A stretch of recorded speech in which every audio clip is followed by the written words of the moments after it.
June 19, 2024 ngayon, meron tayong dalawang release. So unang release natin, Expander Cross 2025 model. Congrats nga pala kay Mr. Flaviano from Tondo, Manila. Sa mga balak mag-avail dyan na Expander Cross, meron tayong 4 na kulay na available.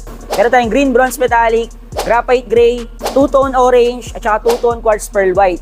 Naka-promo tayo sa Expander Cross up to 49K all-in down payment on selected banks with free 1-month amortization. And makakuha pa kayo ng worth 15K car accessories. So ano pang hinihintay nyo kung interested kayo sa Expander Cross 2025 model? Position na ako dito sa aking social media. And see you sa release day.